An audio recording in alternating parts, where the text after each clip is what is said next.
Todo guatemalteco e incluso muchos extranjeros saben que el nombre de nuestra ciudad capital es el que corresponde al de la República de Guatemala, aunque sabemos que su nombre correcto es la Nueva Guatemala de la Asunción. Sin embargo, con esa manía que tenemos los guatemaltecos de poner sobrenombres o motes a casi todo, son muchos en los departamentos que afirman con toda seriedad que van a la Capirucha, refiriéndose a la capital de Guatemala. ¿A quién se le ocurrió tal cosa? Vaya usted a averiguarlo, que seguramente envejecerá antes de que logre la identidad de semejante guasón. El caso es que cuando es fundada la ciudad capital, en pocos años se habían trazado las calles, señalando que en un solar o terreno determinado se construiría un templo o iglesia X. No había pues calles que tuviesen nombre y los barrios por supuesto no existían ni en las páginas amarillas, ya que tampoco las habían inventado en el siglo XVIII. A pesar de ello, se sabe que todas las calles, llegado el siglo XX, tenían un nombre con el cual podía ser identificada por todos los capitalinos. Hay que recordar que el trazo original de nuestra nuestra ciudad capital, tenía apenas 12 calles que iban de la primera a la 12ª y de primera a 18ª, es decir, caminando a paso regular. Nuestra ciudad capital podría ser recorrida como si se tratase de un largo paseo en muy pocas horas. En aquellos primeros años de la ciudad capital, las calles no tenían nombres, al igual que los barrios, porque sencillamente no existían.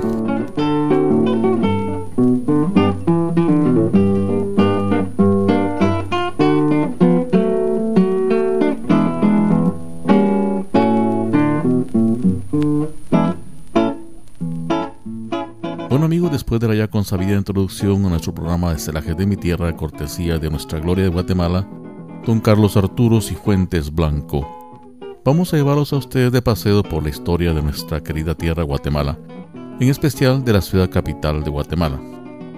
Como todos sabemos, nuestra capital de Guatemala fue fundada en el año 1776, después de la conquista española en los años de 1524. De lo cual se tiene algunos libros como constancia de ello, pero no las fechas exactas. Déjeme contarle que la Guatemala de hace 100 años era una ciudad completamente apacible, en donde los relojes caminaban lentamente, al menos los relojes de bolsillo, y los que adornaban algunos lugares públicos, siendo que los relojes de pulsera no aparecían aún por nuestra querida tierra Guatemala. Era una época en la que apenas había automóviles, los cuales estaban destinados exclusivamente para la gente con muchísimo dinero. Las personas que poseían un carro o un automóvil eran personas de mucho poder económico, ya que pagar 500 pesos oro americanos por esa época, mala traída del mismo desde el punto de compra a Guatemala, no era cosa de risa, costaba mucho dinero. De igual manera era la conseguida de combustible para dichas máquinas, que no era producto de venta en cualquier esquina. Venía desde México y tampoco costaba el mismo precio que un manojo de cebollas. Eran productos caros y poco asequibles para el mercado nacional. Era una época en que aún predominaban los elegantes carruajes jalados por caballos, mulas y otros animales por ahí equinos. La mayor parte de la red vial aún era de tierra, por lo que se levantaba una tremenda polvareda en los tiempos de sol, mientras que se hacía un lodazal cuando llovía. Los drenajes eran a flor de tierra y era común verlos a salir de cualquier lujosa residencia hacia las calles. Solamente habían letrinas, las cuales estaban casi siempre localizadas al fondo de las propiedades. Aún así, y a pesar de que uno y otro escalabro por ahí irrumpía de cara, la capital era sumamente tranquila. Con decir que solo residían menos de 125,000 habitantes en toda la ciudad capital de Guatemala, mientras que en todo el país apenas sobrepasábamos los 2 millones de almas, esto según el censo de 1921. Bueno, como se dan cuenta, hoy estaremos hablándoles a ustedes sobre lo apacible, lo bonito y lo seguro que era nuestra ciudad capital de Guatemala hace más o menos unos 100 años atrás.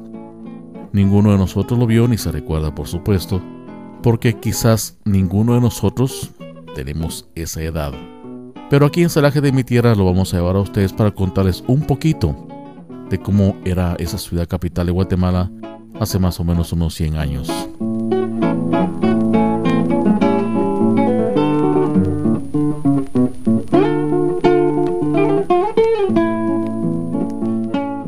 Bueno amigos, aquí estamos ya de vuelta para seguir hablándoles a ustedes sobre la capital de Guatemala hace más o menos unos 100 años.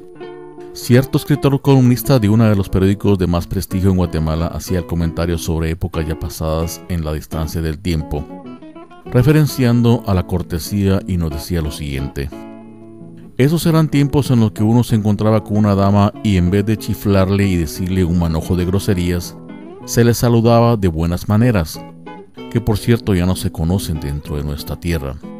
Se le daba buenas tardes o buenos días, dependiendo la hora, a la vez que se levantaba el sombrero por cortesía. Hoy, sobre esa misma situación es mejor ni acordarse, so pena que quizás nos cierren la radio por tantas groserías que uno escucha de los jóvenes de hoy y quizás hasta de los viejos.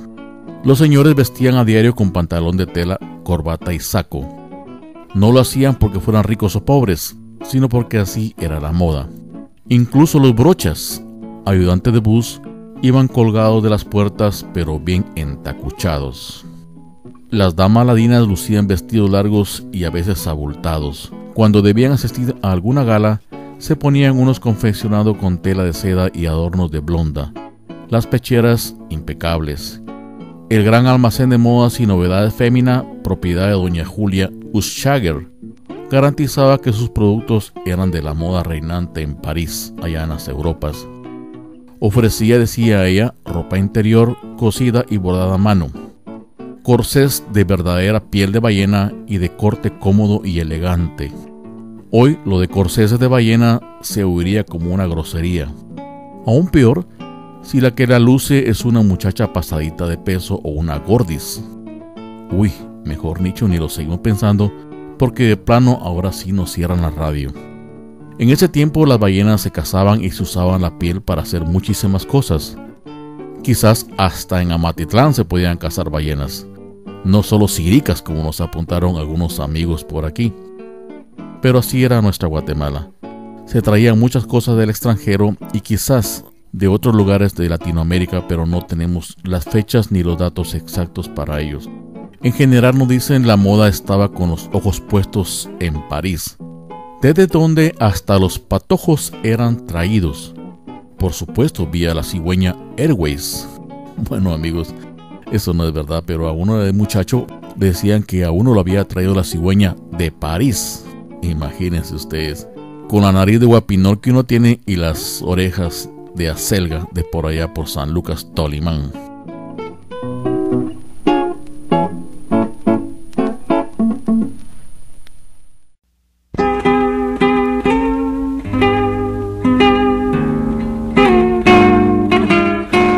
Bueno amigos, como les comentábamos, en ese tiempo cuando nacía un bebé o un niño en alguna casa decían que había llegado la cigüeña de París. Eso es lo que nos decían a nosotros, al menos a mí me lo dijeron, que había llegado de París. Yo creo que nadie se lo creyó. Las tiendas ofrecían jabones y sombreros, pañuelos y perfumes, vestidos y sombrillas.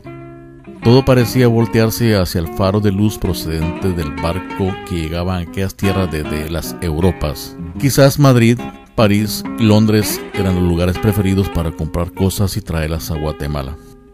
Los indígenas, sin embargo, solían caminar descalzos, pues los zapatos eran excesivamente caros para sus bajos ingresos. Los periódicos de entonces publicaban listas de libros solo para hombres, anuncios de librería Limen, entre los que se encontraban el Satiricón, Daphnis y el Club, el Pícaro Oficio y las Noches de un Botánico. Todas estas revistas venían de Europa, mientras que a las mujeres se les advertía sobre los peligros de la cartomancia, según lo demuestra aquí algunos recortes de esa época del diario El Imparcial, en donde decían que la practicaban casi siempre mujeres que han aprendido el arte en el paulatino descenso de su vida moral, cuando ya había pasado su época de atracción, o sea, ya estaban bastante pasaditas de edad. Por supuesto, eso decía el periódico El Imparcial de julio de 1925. No nos lo inventamos aquí nosotros. No sé cuánto llegaron a leerlo, siendo que la tasa de analfabetismo de esa época llegaba al 88%. Aunque el paso que va a nuestra tierra, yo creo que ya casi alcanzamos y rebasamos esa cifra. Nuestra Guatemala está sumida completamente en la pobreza.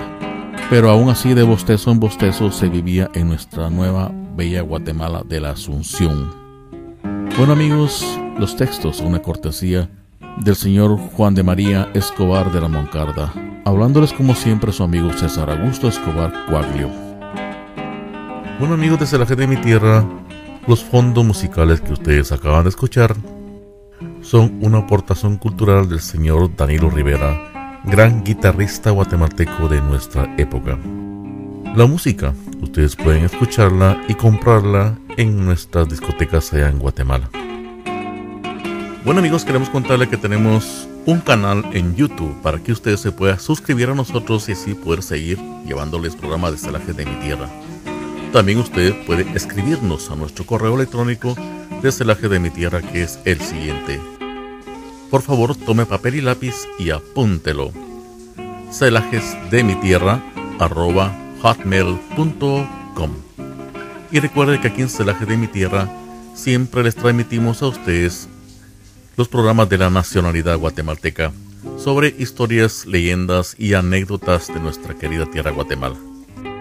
Así que ya lo sabe, por favor, suscríbase a nuestro canal en YouTube de Celajes de mi tierra, que se transmite para todos ustedes desde el mismo corazón de América.